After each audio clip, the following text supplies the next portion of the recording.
రాష్ట్ర ప్రజలకి, తణుకు నియోజకవర్గ ప్రజలకి క్రిస్మస్ శుభాకాంక్షలు.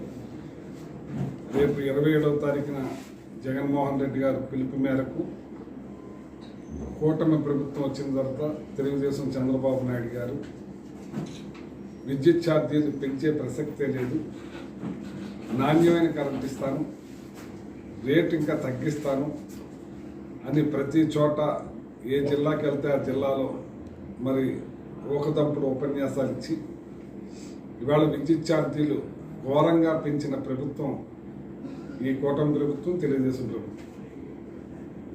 ప్రజలు చాలా అల్లాడిపోతూ ఉన్నారు. ప్రజలు గగ్గోలు పెట్టే పరిస్థితి. 2 సార్లు పెంచారు. 9,000 కోట్లు చిల్లరి, టోటల్గా 15,485 కోట్ల రూపాయలను పెంచి ఇవాళ రాష్ట్ర ప్రజల నడ్డి ఇరిచే కార్యక్రమం ఈ తెలుగుదేశం, ఈ చంద్రబాబు నాయుడు గారి ప్రభుత్వం చేస్తా ఉంది. ఇవాళ సూపర్ 6 అని ఎన్నో పథకాలు అమలు చేసి నీకు 15, నీకు 18 అని చెప్పిన వాళ్ళు ఇవాళ టోటల్గా ఈ రాష్ట్రాన్ని గాలికి వదిలేసి బాధుడే బాధుడు, సూపర్ బాధుడు బాధే కార్యక్రమం చేస్తున్నారు. ఇవాళ 200 యూనిట్లు ఎస్సీ ఎస్టీలు అంతా వాడుకోవచ్చు అని చెప్పి ఆ రోజున బిల్లు లేకుండా చేస్తే దానికి కూడా బిల్లు వేసి వసూలు చేసే కార్యక్రమం చేస్తున్నారు. ఇవాళ టోటల్గా 600 రూపాయలు కరెంటు బిల్లు కట్టేవాళ్ళు 800 రూపాయలు కరెంటు బిల్లు కట్టే పరిస్థితికి వచ్చింది. ఇంకా పెద్ద ఎత్తున కరెంటు వసూలు చేసి దగ్గర 15,485 కోట్ల రూపాయలు భారాన్ని ఈ కూటమి ప్రభుత్వం మోపుతున్నారు. అంటే పచ్చి అబద్ధాలు మాట్లాడతారా మీరు అని అడుగుతున్నాను. మీరు ఏమి చెప్పారు, ఏం చేస్తున్నారు, ఈ రాష్ట్ర ప్రజల్ని ఎక్కడ తీసుకెళ్తున్నారు? మీరు ఏ మీటింగ్కి వెళ్ళినా, ఏ జిల్లా కాడికి వెళ్ళినా, ఎక్కడికి వెళ్ళినా మేము కూటమి ప్రభుత్వం, మేము నాణ్యమైన కరెంట్ ఇస్తాం, మంచి కరెంట్ ఇస్తాం, ఇంకా అవసరమైతే తగ్గిస్తాం అని చెప్పి ఈ రోజున ఇంత పెద్ద బాధుడు బాధుతూ ఉంటే మీరు ఆ రోజున చెప్పిన మాటలు ఏంటి, ఏమైపోయింది? గాలికి వదిలేశారా? ఇవాళ మీరు పులివెందుల్లో పెద్ద ఎత్తున చెప్పారు కరెంటు ఛార్జీలు పెంచే ప్రసక్తే లేదు, నాణ్యమైన కరెంట్ ఇస్తాం, అవసరమైతే తగ్గిస్తామని. మరి వైజాగ్ ఏరియాకి వచ్చి చెప్పారు మీకు నాణ్యమైన కరెంట్ ఇస్తాం, కరెంటు ఛార్జీలు పెంచే ప్రసక్తి లేదని చంద్రబాబు నాయుడు గారు చెప్పారు. మరి విజయవాడలో చెప్పారు, రాజమండ్రిలో చెప్పారు. ఏ జిల్లాకి వెళ్తే ఆ జిల్లాలో, ఏ నియోజకవర్గం వెళ్తే ఆ నియోజకవర్గంలో మీరు ఒక బాధుడు బాధారు. మామూలు బాధుడు బాధ కాదు చెప్పటంలో. ఎన్నో చెప్పేశారు చేసేస్తామని చెప్పి. ఇవాళ మీరు అన్యాయంగా మీరు కరెంటు ఛార్జీలు తగ్గించకపోగా, మీరు నాణ్యమైన కరెంటు ఇవ్వకపోగా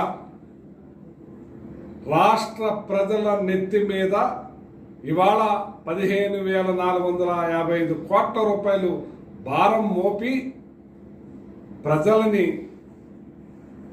ఏమి నడవలేని పరిస్థితిలో, ఏ పథకాలు అందని పరిస్థితిలో, ఎక్కడి నుంచి తెచ్చి కట్టే పరిస్థితిలో ఇబ్బందులు పడే విధంగా మీరు రాష్ట్ర ప్రజల మీద పిడుగు లాంటి ఈ కరెంటు ఛార్జీలను మోతలు మోపారు. దీని మీద ఏమీ కూడా మాట్లాడతలేదు. ప్రతి కార్యకర్తలు, ప్రతి కూటమి ప్రభుత్వ నాయకులు పెద్ద ఎత్తున ప్రచారం చేశారు. మేము నాణ్యమైన కరెంట్ ఇస్తాం, మీకు మేలైన పని చేస్తాం, ఇంకా డబ్బులు తగ్గిస్తామని చెప్పిన వాళ్ళు ఇవాళ ఏమైపోయారో కనపడతలేదు, ఏ మాట వినపడతలేదు. పూర్తిగా ఇక్కడ కూడా తణుకులో కూడా పెద్ద ఎత్తున చెప్పారు కబుర్లు, పెద్ద పెద్ద మాటలు మాట్లాడారు. ఇవాళ ల్యాండ్ టైటిలింగ్ యాక్టు ఇది మేము మాఫీ చేస్తున్నాం, మీకు ఇది జగన్మోహన్ రెడ్డి గారు తాకట్టు పెట్టేస్తారు, మీ ఆస్తుల్ని 3 సెంట్లు ఉన్న భూములు కూడా తాకట్టు పెట్టేస్తారు, మీకు డాక్యుమెంట్స్ రావు, జిరాక్స్ ఇస్తారు. అబద్ధాలు చెప్పి మళ్ళీ ఇవాళ మీరు అదే పని చేస్తున్నారే. పేరు మార్చి ఇదేనా మీ నైవంచన అబద్ధాలు? సూపర్ 6 సంపద సృష్టిస్తాం, పేదవాడిని ధనవంతుణ్ణి చేస్తాం, పేదవాడిని ఎలా లక్షాధికారం చేయాలో మాకు తెలుసు, నేను చూపిస్తానని చెప్పిన పెద్ద మనిషి చంద్రబాబు నాయుడు గారు ఇవాళ పేదవాడిని నిరుపేదలు చేస్తున్నారు. ఇంకా ఉన్న పేదరికంలో అట్టడుగు పేదరికాన్ని చేసే పరిస్థితికి తీసుకొస్తున్నారు. ఇవాళ చిన్న చిన్న షాపుల వాళ్ళు, రజకులు, న్యాయ బ్రాహ్మణ్స్ ప్రతి ఒక్కరికి ప్రభుత్వం సాయంగా నిలబడితే ఇవాళ అన్నీ పోగా కనీసం వచ్చే పథకాలను కూడా అందపోగా పిల్లలను చదివించే కార్యక్రమాలు కూడా లేకుండా చాలా ఇబ్బందులు పాలు చేస్తున్న ఈ కూటమి ప్రభుత్వ పాలన దారుణాతి దారుణం, ఘోరం. ఇవాళ ప్రజలు ఏం చెప్పాలి, ఎక్కడికి వెళ్ళి చెప్పుకోవాలో చెప్పలేని పరిస్థితిలో ఉన్నారు.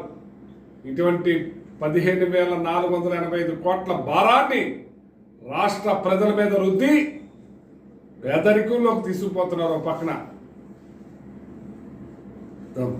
మరి పేదరికాన్ని పోగొడతాను, సంపద సృష్టిస్తానంటే నమ్మేది ప్రజలు. సంపద సృష్టిస్తామంటే మరి ఎలా బయట నుంచి సంపద సృష్టించి మనకు అందిస్తారని అనుకున్న ఈ ప్రజలు రక్త మాంసాలు పిండి వాళ్ళ రక్త మాంసాలతోటి సంపద సృష్టిస్తున్నారని తెలుసుకోలేకపోయారు. ఇవాళ ఓ పక్క నుంచి నోరు ఇప్పితే కేసులు, నోరెత్తితే కేసులు. ఎన్నాళ్ళు ఇది? ఎన్ని చేయగలుగుతారు మీరు? ఎంతమందిని అరెస్ట్ చేయగలుగుతారు? ఇది ప్రజాస్వామ్య దేశం. ఈ ప్రజాస్వామ్య దేశంలో వాక్ మాట్లాడుకునే హక్కు ఉంది. హక్కుని హరించడానికి బ్రిటిష్ కాలంలో కూడా అలాంటి పని చేయలేదు వాళ్ళు. ఎమర్జెన్సీ టైంలో కూడా అటువంటి పని చేయలేదు. కానీ ఇవాళ మీరు చేస్తున్నారు. ఎన్నాళ్ళు చేయగలుగుతారు? పిల్లిని లోపలేసి కొడితే అది పులవుతుంది.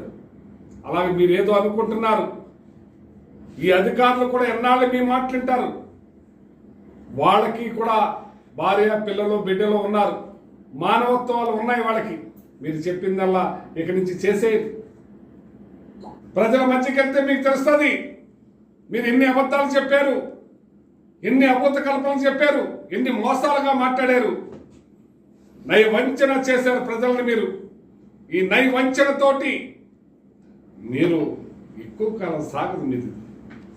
మీరేదో భయభ్రాంతులతోటి, పోలీసు వ్యవస్థతోటి మీరు భయభ్రాంతులు పెడితే ఎవరు భయపడరని చెప్పి సందర్భంగా తెలియజేస్తున్నారు. ఎన్నాళ్ళు పెడతారు మీరు కేసులు?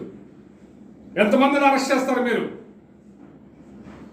అందుకే ఈ రోజున జగన్మోహన్ రెడ్డి గారు మొన్న ఏదైతే మీరు మన రైతుల విషయంలో దగా చేశారో, అలాగే ఇవాళ మరి ఈ కరెంట్ ఛార్జీల్ని పెంచి ప్రజల నెత్తి మీద భారాన్ని మోపారో దాని మీద 27వ తారీఖున పిలుపునిచ్చారు.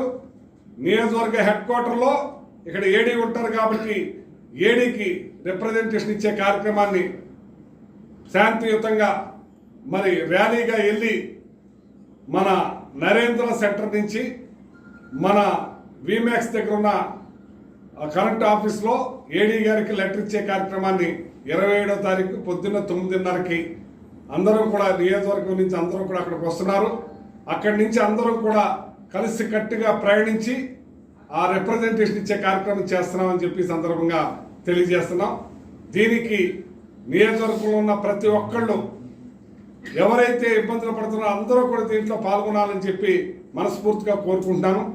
ఈ కార్యక్రమాన్ని రాష్ట్ర వ్యాప్తంగా జగన్మోహన్ రెడ్డి గారు మరి నియోజకవర్గాల హెడ్ క్వార్టర్లో ఈ కార్యక్రమాన్ని ఏర్పాటు చేయమన్నారు. ఆ ఏర్పాటు చేసి ప్రజలు వాళ్ళు చేసే దుర్మార్గాన్ని, దుస్థితిని తెలియజేస్తూ వాళ్ళకి రిప్రజెంటేషన్ ఇచ్చే కార్యక్రమం ఏడీ గారికి అందిస్తామని చెప్పి సందర్భంగా తెలియజేస్తున్నాం. మీరు ఏదైతే చెప్పారో సూపర్ 6ని కూడా అమలు చేసి ప్రజలకి మీరు చేయవలసింది చేయాలని, ఏదైతే మీరు ఆ రోజున అసెంబ్లీలో మాడుతూ సూపర్ 6 చేస్తుంటే భయం వేస్తుంది అన్నారు. మీరు 45 ఏళ్ళ ఇండస్ట్రీ, మీకు ముందు తెలీదా ఇవాళ ఇంత అమౌంట్ కావాలని? ప్రతి మంగళవారం అప్పు 80 లక్షల కోట్ల రూపాయలు అప్పు చేశారు. అప్పుడు 80 వేల లక్షల కోట్ల రూపాయలు, 80 వేల కోట్ల రూపాయలు అప్పు చేశారు. మంగళవారం వస్తుందంటేనే పిడుగుపడుతున్నట్టు భయం, అప్పు భయం. అంచేత మీరు అందరూ కూడా ప్రజలందరినీ కూడా కోరేది ఏంటంటే ఈ ప్రోగ్రాంలో, ఈ ర్యాలీలో పాల్గొనవలసిందిగా కోరుతున్నాను.